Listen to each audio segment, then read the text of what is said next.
Hello friends, in this video we are going to learn about rules regarding the amendment.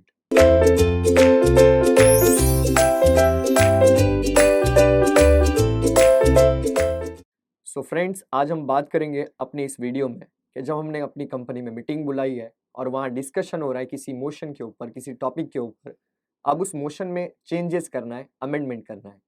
तो जब किसी topic पे amendment किया जाएगा, किसी मोशन में चेंजेस किए जाएंगे, तो उस चेंजेस से रिलेटेड यानी उस अमेंडमेंट से रिलेटेड क्या-क्या रूल्स हैं, वो सारे रूल्स जो है आज इस वीडियो में हम देखेंगे। सो बेसिकली स्टार्ट करेंगे आज हम अपना टॉपिक, जिसमें हम देखेंगे rules regarding the amendment. So first rules है, it must be in writing. तो जो अमेंडमेंट हम कर रहे हैं वो अमेंडमेंट जो है किस में होना चाहिए, रिटन होना चाहिए, राइटिंग में होना चाहिए।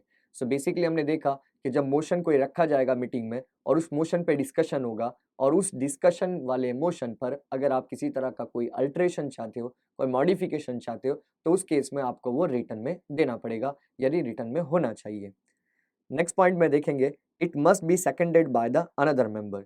यानी कि ये जो मोशन में अमेंडमेंट करेगा, ये मोशन में अमेंडमेंट करने वाला पर्सन सेकंड पर्सन होना चाहिए। यानी अगर किसी पर्सन ने कंपनी में मोशन रखा है, तो जिसने मोशन रखा है वो मोशन वाला पर्सन जो है वो उसमें अमेंडमेंट नहीं कर सकता। अमेंडमेंट जो करेगा वो सेकंड पर्सन होना चाहिए, यानी seconded by other person. So basically meeting में मोशन रखने वाला एक पर्सन और उसको अमेंड करने वाला दूसरा पर्सन, ये दोनों डिफरेंट डिफरेंट पर्सन होंगे।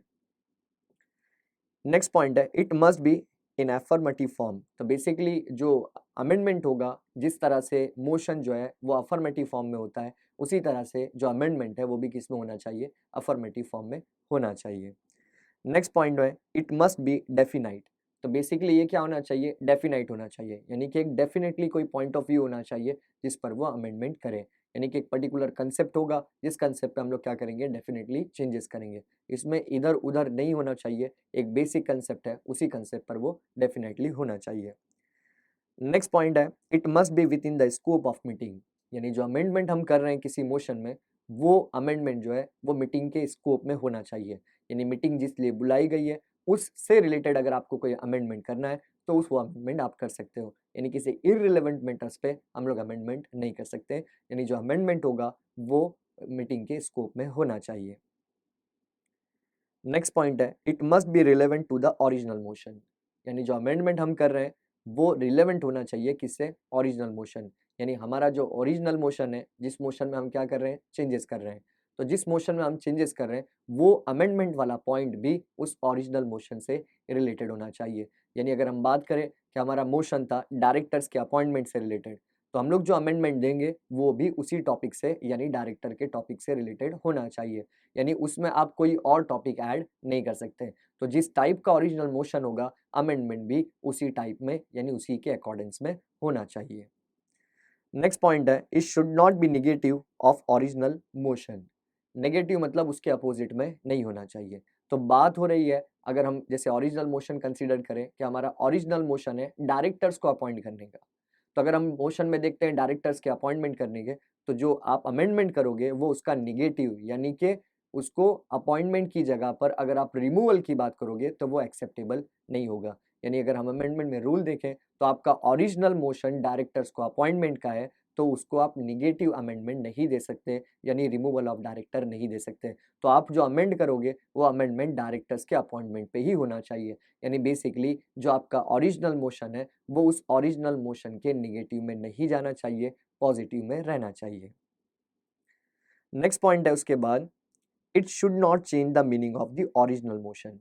यानी अगर हम अमेंडमेंट किसी चीज में कर रहे हैं, मोशन में अगर हम अमेंडमेंट कर रहे हैं, तो मोशन में जो अमेंडमेंट हम कर रहे हैं उस मोशन में अमेंडमेंट करने की वजह से जो ओरिजिनल मोशन है उसकी मीनिंग चेंज नहीं होना चाहिए। यानी कभी कभी ऐसा होता है कि जो मेन टॉपिक है वो मेन टॉपिक से हटाने के लिए अमेंड किया जाता है, जिसकी वजह से मेन टॉपिक जो है वो पूरी तरह से साइड में हो जाए।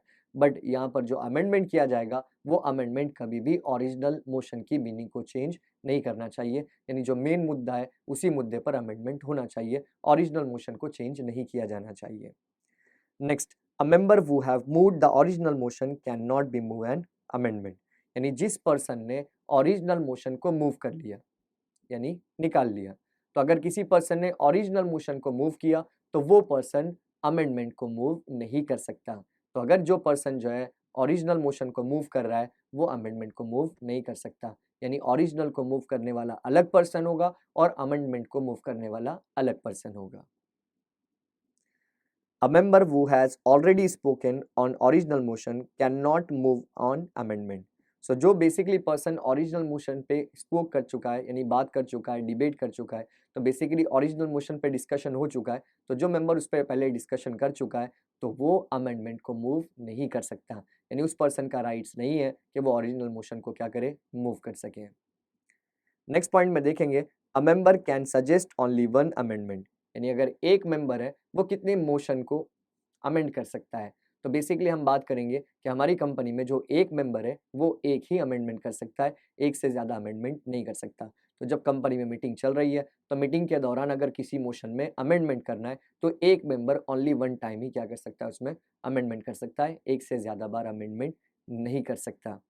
सो फ्रेंड्स, आज इस वीडियो में हमने देखा कि जब किसी मोशन में कोई अमेंडमेंट किया जाएगा तो उस मोशन के अमेंडमेंट के क्या रूल्स एंड रेगुलेशंस होंगे। Thank you friends.